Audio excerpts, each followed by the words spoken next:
کہ یہ اس وقت بھی حملہ آور کے پیچھے ہی تھے۔ اگر ایسا تھا تو پھر انہوں نے یہ بات ہم سے کیوں چھپائی؟ انہوں نے بعد میں بھی کسی کو بھنک پڑنے نہیں دی کہ یہ یہاں شکار نہیں کر رہے بلکہ اس بندے کا کھوج لگا رہے ہیں جو گھات لگا کر حملے کر رہا ہے۔ میری اس بات کا جواب جیکب نے خود دیا۔ وہ سلیحہ ہی کی طرح گلابی اردو میں بات کر لیتا تھا اور اپنا ماضی الضمیر خاصی کامیابی سے سمجھا دیتا تھا۔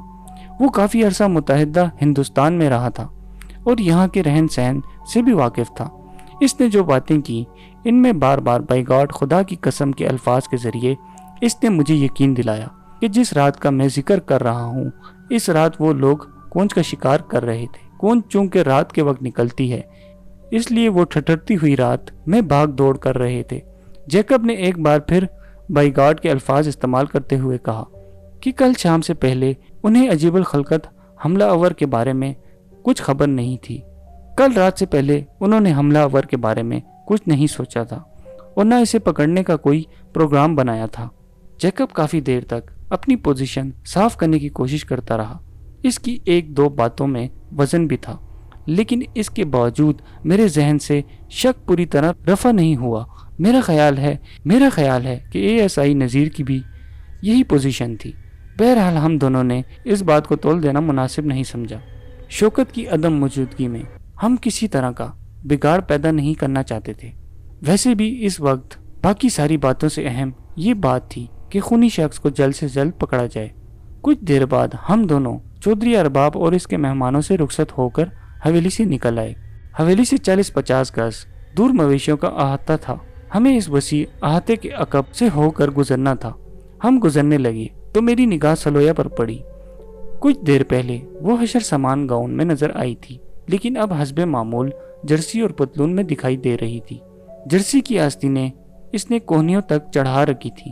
اس کی گوری چٹی سڈول باہیں صبح کی سنہری دھوپ میں چمک رہی تھی۔ مجھے دیکھ کر وہ ذرا سا ٹھٹکی پھر مسکرائی اور مجھے اپنے پاس بلایا۔ میں اور نذیر احاطے میں پہنچے۔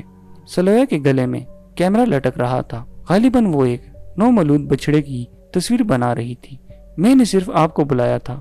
وہ میرے سینے کی طرف انگلی سے اشارہ کرتے ہوئے مسکرائی۔ شاید وہ مجھ سے کوئی خاص بات کرنا چاہتی تھی۔ میں نے ASI نذیر سے کہا، نذیر تم چلو، میں ابھی آ رہا ہوں۔ نذیر نے سر جھکا کر سلام کیا اور آگے بڑھ گیا۔ سلویا بولی، آپ نے میری اس رات کی حماقت کا برا تو نہیں منایا تھا؟ آپ کب کی بات کر رہی ہیں؟ میں نے بھی انگریزی میں پوچھا۔ میں بوڑھے آدمی بابا صادق سے ڈر کر آپ سے چمٹ گئی تھی۔ اس نے مجھے ڈرایا۔ اگر وہ حماقت تھی تو بڑی خوبصورت تھی، میں نے بے ساختہ کہا۔ اس نے پوری آنکھیں کھول کر میری جانب دیکھا اور اس کے چہرے پر حیا کی سرخی چھا گئی۔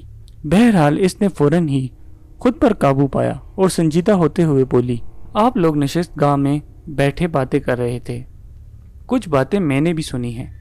مجھے یہ جان کر حیرانی ہوئی ہے کہ کل رات آپ نہ صرف کھنڈر میں گئے بلکہ اس خونی حملہ آور سے آپ کی دھواں دار ملاقات بھی ہوئی۔ اس نے آپ پر حملہ کیا اور آپ نے اپنا دفاع کیا۔ اس میں حیرانگی کی کون سی بات ہے؟ میں نے جب پہلی بار آپ کو دیکھا تو پتہ نہیں کیوں میرے دل کو لگا تھا کہ آپ بہادر ہوں گے۔ میرا اندازہ درست ثابت ہوا۔ خیر یہ کوئی ایسی بہادری بھی نہیں ہے کہ اس کا تذکرہ اتنے اہتمام سے کیا جائے، میں نے کہا۔ وہ بڑی ذہین اور گہری نظروں سے میری طرف دیکھ رہی تھی۔ کہنے لگی، نہ جانے کیوں مجھے لگ رہا ہے کہ کل رات آپ کے کھنڈر میں جانے کے پیچھے کوئی خاص وجہ تھی۔ آپ کیا کہنا چاہتی ہو؟ کہیں ایسا تو نہیں کہ آپ ہمارا پیچھا کرتے ہوئے کھنڈر تک پہنچے ہوں؟ جس وقت ہم لوگ گھبرا کر کھنڈر سے واپس آ رہے تھے آپ کہیں چھپ کر ہمیں دیکھ رہے ہوں گے۔ بعد میں آپ خود کھنڈر میں گھس گئے ہوں۔ وہاں آپ نے شکاری کی لاش دیکھ لی اور پھر حملہ آور سے آپ کی مڈبھیڑ ہو گئی۔ میں نے اپنا چہرہ بمشکل اسپاٹ رکھا اور اپنے ہونٹوں پر زبردستی مسکراہٹ سجا کر سلویا کو سمجھایا کہ وہ خام خیالی کر رہی ہے۔ اندر سے میں حیران رہ گیا تھا اور سلویا کی معاملہ فیملی کا متعارف ہو گیا تھا۔ اس نے کل رات کے حوالے سے ٹھیک ٹھیک قیافہ لگایا تھا۔ میں نے کہا، کیا آپ نے کوئی خاص بات کہنے کے لیے بلایا ہے؟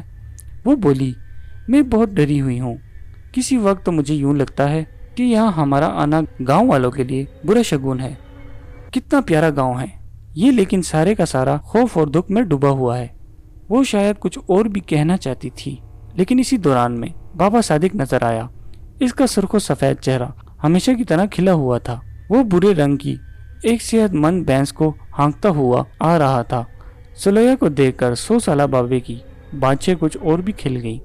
کہنے لگا، میم صاحب لو، یہ آپ کا بھینس آ گیا، دودھ دینے کے لیے ایک دم تیار ہے، آپ اپنے ہاتھ سے دودھ دھونے کا شوق پورا کر سکتی ہیں۔ بابے صادق نے بھینس سلویا کے بالکل سامنے لا کھڑی کی، پھر سلویا کے کندھوں پر دباؤ ڈال کر اسے بھینس کے پاس بٹھا دیا۔ بھینس کے تھن دودھ سے بھرے ہوئے تھے، رگیں ابری ہوئی تھیں۔ بابے صادق نے ایک ہاتھ میں بھینس کا تمتماتا ہوا تھن پکڑا، دوسرے ہاتھ میں سلویا کا نرم گلابی ہاتھ پکڑا۔ پھر اس نے تھن اور سلویا کے ہاتھ کا ملاپ کرنے کی کوشش کی۔ سلویا گھبرا رہی تھی اور اپنا ہاتھ پیچھے کو کھینچ رہی تھی۔ بابا صادق اپنے پوپلے منہ کے ساتھ ہنسا اور بولا، کچھ نہیں ہوتا میم صاحب، ذرا سا دباؤ، دیکھنا دودھ کی دھار نکلے گی۔ سلویا نے تھن کو بس 2 انگلیاں لگائیں، پھر ہاتھ پیچھے ہٹا لیا۔ پاس کھڑے 2 بچے سلویا کی پریشانی پر کھی کھی کر کے ہنسنے لگے۔ سلویا بولی، بابا تم خود دودھ نکالو، ہم تم کو دیکھے گا۔ نہیں میم صاحب، آپ بالکل بھی نہ گھبرائیں، یہ کچھ نہیں کہے گی۔ اس نے تھن زبردستی سلویا کے ہاتھ میں پکڑا دیا۔ سلویا نے خشک ہونٹوں پر زبان پھیرتے ہوئے ذرا سا دبایا تو دودھ کی سفید سفید دھار نکلی۔ ذرا دیر میں سلویا کی ہچکچاہٹ کم ہو گئی۔ اس نے 2 تھن تھامے اور بابے کی ہدایت کے مطابق دودھ دوہنے لگی۔ دودھ کی دھاریں خشکن آواز کے ساتھ پیتل کی بالٹی میں گرنے لگی۔ وہ بچوں کی طرح خوش ہو گئی۔ بابا صادق تھوڑا سا اور آگے بڑھا۔ اس نے سلویا کو مشورہ دیا کہ وہ تازہ تازہ کچا دودھ پی کر دیکھے، کیونکہ اس سے زیادہ طاقتور شے اور کوئی نہیں تھی۔ اس نے سلویا کا منہ کھلوایا اور اس میں دودھ کی دھار ڈالنے کی کوشش کی۔ سلویا کو پھر مشکل پیش آ رہی تھی۔ سلویا کا ڈر دور کرنے کے لیے بابا صادق نے ایک تھن منہ سے لگایا اور ہوشیار بچڑے کی طرح گھٹ گھٹ دودھ پینے لگا۔ بچوں کے ساتھ ساتھ سلویا کی بھی ہنسی نکل گئی۔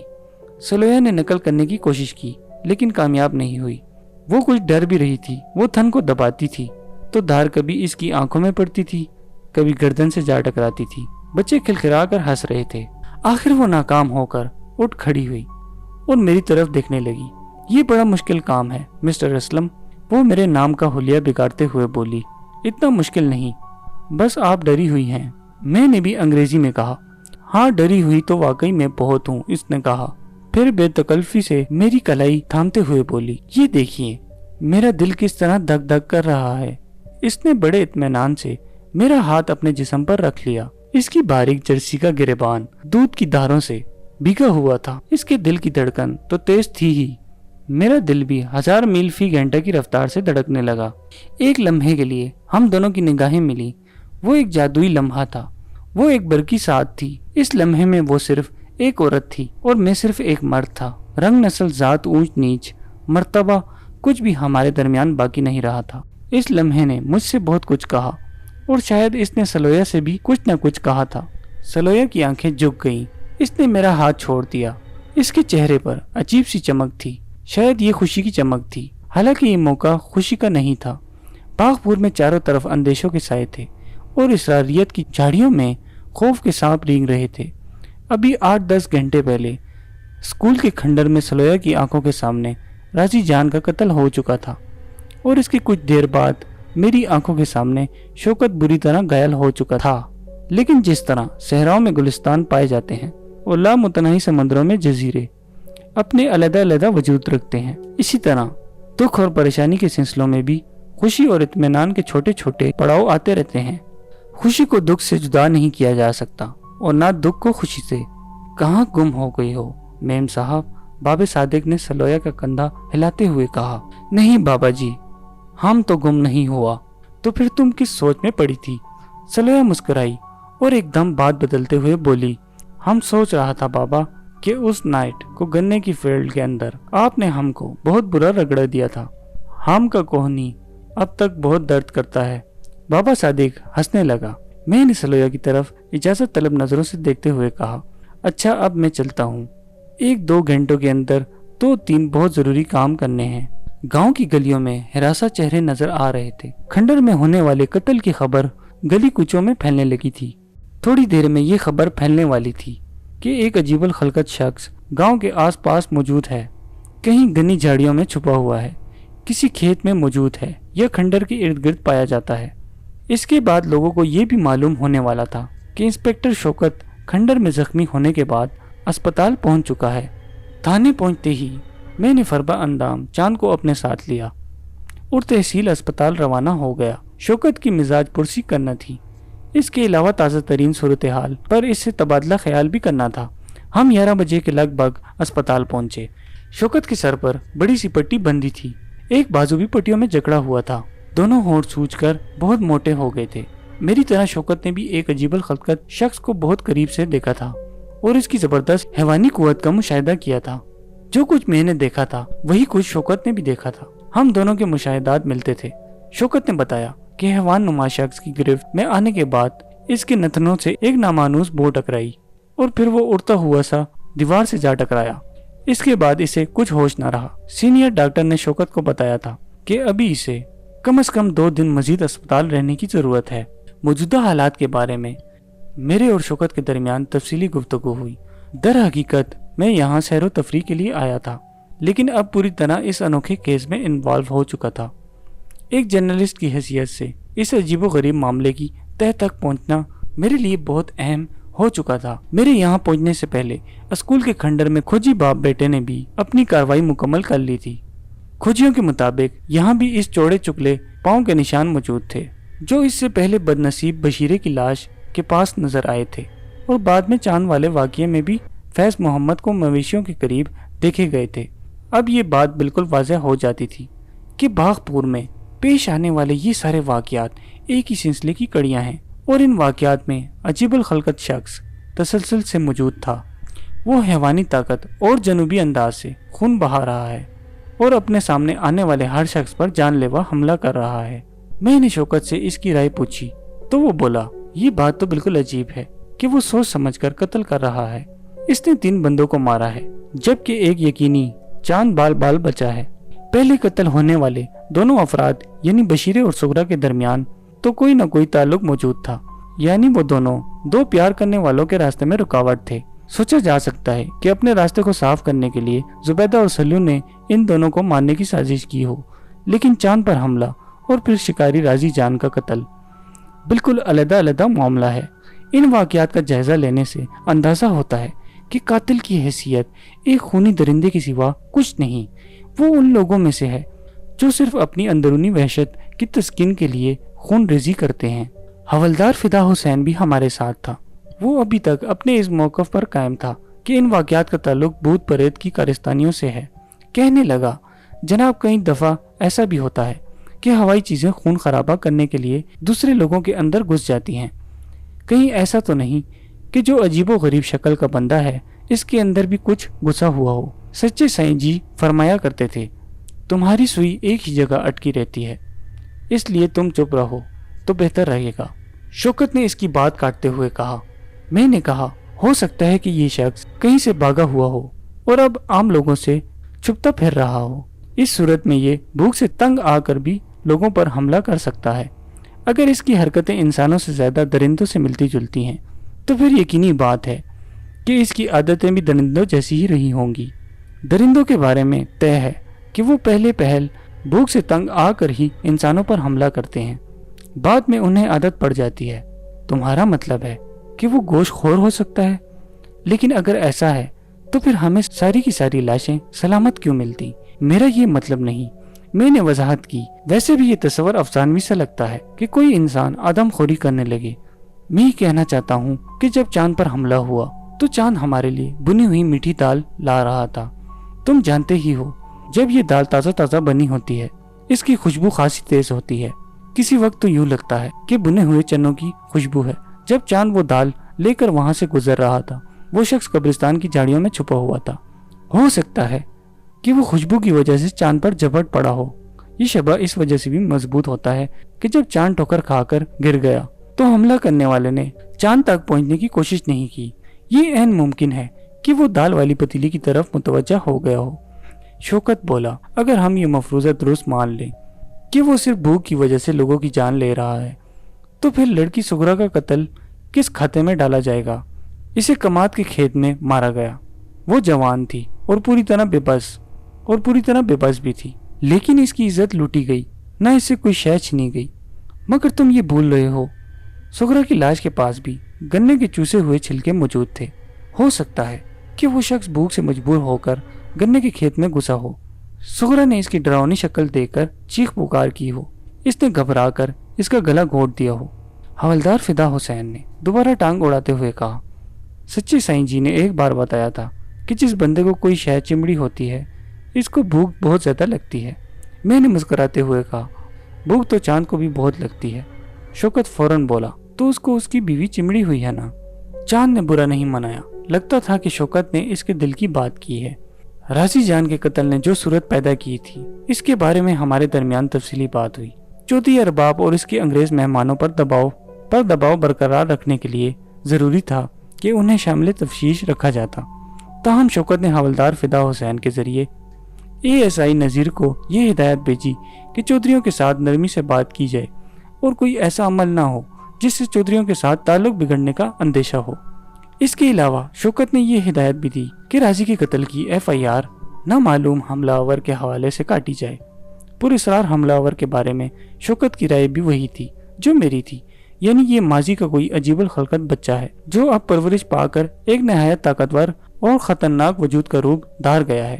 کسی اخلاقی ضابطے کی پرواہ کیے بغیر وہ نہایت سفاکی سے خون بہا رہا ہے۔ سپہر 4 بجے کے قریب ہم باغپور واپس آ گئے۔ باغپور میں خوف و ہراس کی فضا پہلے سے گمبھیر ہو چکی تھی۔ علاقے کی 2-3 بااثر افراد نے مداخلت کی تھی، جس کی وجہ سے راضی جان کی لاش کا پوسٹ مارٹم نہیں کرایا جا سکا تھا۔ اس کی لاش قریبی گاؤں لالی روانہ کی جا چکی تھی۔ راضی جان وہیں کا رہنے والا تھا۔ تھانے میں پہنچ کر معلوم ہوا کہ سرگودا سے DSP اکرام شاہ صاحب بھی تشریف لا رہے ہیں۔ ان کے ساتھ 2-3 اخباری نمائندے بھی باغپور پہنچ رہے ہیں۔ اس کا مطلب تھا کہ باغپور کے تحریر خیز واقعات اخباری سرخیوں کا موضوع بننے والے ہیں۔ جو چرچے پہلے مقامی سطح پر تھے اب وہ بہت جلد پھیلنے والے ہیں۔ DSP صاحب کا پروگرام تبدیل ہوا اور وہ اگلے روز صبح سویرے گاؤں پہنچے۔ راضی جان کے لواحقین ہوشیاری کا مظاہرہ کرتے ہوئے اس وقت تک راضی کی آخری رسومات ادا کر چکے تھے۔ اعلیٰ پولیس افسر اور اخباری نمائندوں کی آمد کے ساتھ ہی ہر طرف ہلچل محسوس ہوئی۔ گاؤں کے لوگ اس بات پر بھی خوف زدہ تھے کہ کہیں اعلیٰ افسر کی آمد سے ان پر کوئی مصیبت نہ ٹوٹ پڑے۔ ان دنوں دیہات میں تفتیش کا طریقہ بے حد سخت بلکہ ظالمانہ ہوتا تھا، بلکہ دور دراز دیہات میں اب بھی ایسا ہی ہے۔ بھرے ہوئے پولیس اہلکار ہر آتے جاتے دیہاتی کو پکڑ کر تفتیش میں بٹھا لیتے ہیں۔ بلا تفریق ہر ایک کو چھتر لگائے جاتے ہیں۔ بعض اوقات سرے عام مار کھانے والوں کی تعداد بیسیوں ہوتی ہے۔ اس طرح خوف و ہراس کی فضا پیدا کی جاتی ہے اور ملزم کو اقبال جرم پر مجبور کیا جاتا ہے۔ خود میرا تعلق بھی چونکہ اخبار سے تھا، اس لیے میں نے اخباری نمائندوں کو بآسانی سنبھال لیا۔ میں نے انہیں اس سیریل کلنگ کے چیدہ واقعات بتائے اور مقامی پولیس کی طرف سے قاتل کو پکڑنے کے لیے جو بھی کوششیں کی گئی تھی انہیں اچھے طریقے سے بیان کیا۔ ان کوششوں کا اس سے بڑا ثبوت اور کیا ہو سکتا ہے کہ انسپکٹر شوکت زخمی ہو کر ہسپتال میں تھا۔ DSP کے حکم پر زیر تفتیش افراد کو تھانے بلایا گیا۔ ان میں زبیدہ سلو اور سلو کا والد بھی تھا۔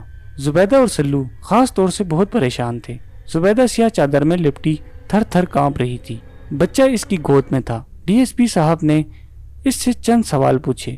وہ ہر سوال کا جواب میں یہ فکرہ ضرور شامل کرتی رہی، صاحب جی میرا سلو سے کوئی تعلق نہیں۔ در حقیقت اب خوبرو زبیدہ اور سلو والا معاملہ کافی حد تک غیر اہم ہو چکا تھا۔ اس سے یہ بات تقریباً ثابت تھی کہ کھنڈر کے آس پاس موجود جنوبی شخص کسی بھی پلاننگ کے بغیر قتل کر رہا ہے۔ ابھی DSP صاحب زیر تفتیش افراد سے سوال جواب کر ہی رہے تھے کہ چاند تیزی سے چلتا ہوا اندر آیا۔ اس کی موٹی توند تھل تھل کر رہی تھی اور چہرے پر بھی زلزلے کے آثار تھے۔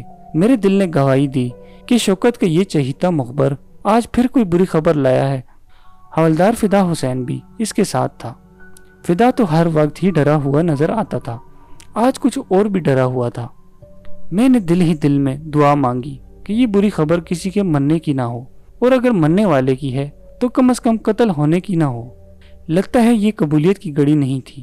میری دونوں دعائیں قبول نہیں ہوئی۔ خبر مرنے کی تھی بلکہ قتل ہونے کی تھی۔ اس بار گاؤں کے ہر دل عزیز کمپاؤنڈر رحمت کی جان لی گئی تھی۔ رحمت کا تذکرہ میں نے اس روایداد کے شروع میں کیا ہے۔ وہ باغپور کا واحد ایلوپیتھک معالج تھا، سماجی کاموں میں بڑھ چڑھ کر حصہ لیتا تھا۔ اس کا کلینک تھانے سے زیادہ فاصلے پر نہیں تھا۔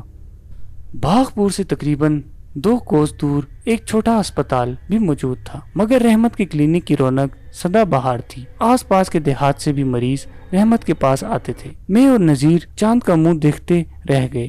ہمیں یقین نہیں آ رہا تھا کہ رحمت مر گیا ہے، جیتا جاگتا ہنستا کھیلتا شخص جو باغپور کی روزمرہ زندگی کا اہم جزو تھا۔ ابھی 3-4 دن پہلے وہ مجھ سے اور شوکت سے اپنی شادی میں شرکت کی درخواست کر رہا تھا۔ اس کی پرزور خواہش تھی کہ میں اس کی شادی پر ضرور شرکت کروں، لیکن ہم دونوں نے انکار کر دیا تھا۔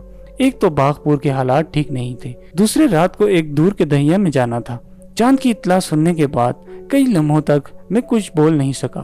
پھر ہمت جمع کر کے میں نے چاند سے کہا، لیکن اس کی تو شادی تھی۔ سوال بے معنی تھا، لیکن مجھے کوئی بھی بات سوجھ ہی نہیں رہی تھی۔ حوالدار فدا حسین نے ہاتھ کی پوچھ سے اپنی بھیگی ہوئی آنکھیں پونچھی اور گلو گیر آواز میں بولا، ہاں جناب، وہ رات کو ہی اپنی دلہن کو لے کر واپس پہنچا تھا۔ اتنا کہہ کر حوالدار پھوٹ پھوٹ کر رونے لگا۔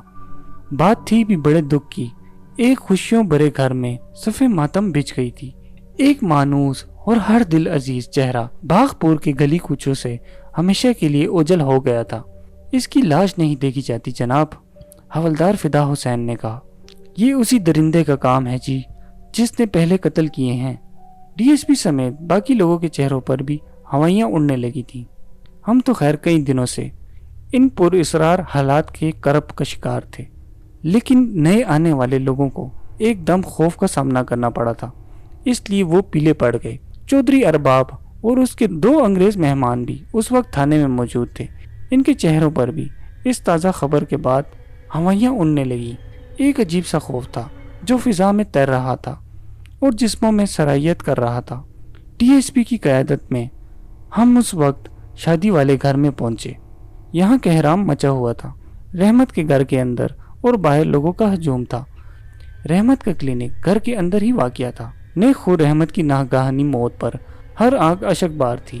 گھر کے اندر سے بہن کی آوازیں آ رہی تھیں۔ لوگ غمگین تو تھے ہی، تاہم ان کی آنکھوں میں گہرے خوف کی پرچھائیاں بھی رخصت تھیں۔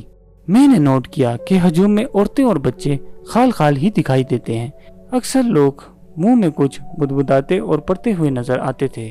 اس صورتحال کا سبب وہ خوف تھا جس نے پچھلے چند دنوں کے اندر اس علاقے کو ایک اکٹوپس کی طرح جکڑ لیا تھا اور اب گزرنے والے ہر دن کے ساتھ اپنی گرفت مضبوط کرتا جا رہا تھا۔ یہ حالات ذمہ دار افراد کے لیے نہایت تکلیف دہ اور پریشان کن تھے، اور کسی حد تک میں بھی ذمہ دار افراد میں شامل ہو چکا تھا۔ اخباری رپورٹروں کی آنکھوں میں تجسس کی چمک تھی۔ ان کے قلم دھڑ دھڑ اپنی نوٹ بکس پر چل رہے تھے، اور ایک نیوز فوٹوگرافر کھٹا کھٹ تصویریں بنا رہا تھا۔ ان لوگوں کے ہاتھ میں ایک سنسنی خیز اسٹوری آ گئی تھی۔ ہم گھر کے اندر داخل ہوئے تو مقتول رحمت کی والدہ داڑیں مارتی ہوئی اے ایس آئی نذیر سے لپٹ گئی اور بین کرنے لگی۔ ڈی ایس پی کی موجودگی میں بھی وہ بیچاری نذیر کو ہی بڑا افسر سمجھ رہی تھی۔ ڈی ایس پی اکرام شاہ نے آگے بڑھ کر عورت کو تسلی دی۔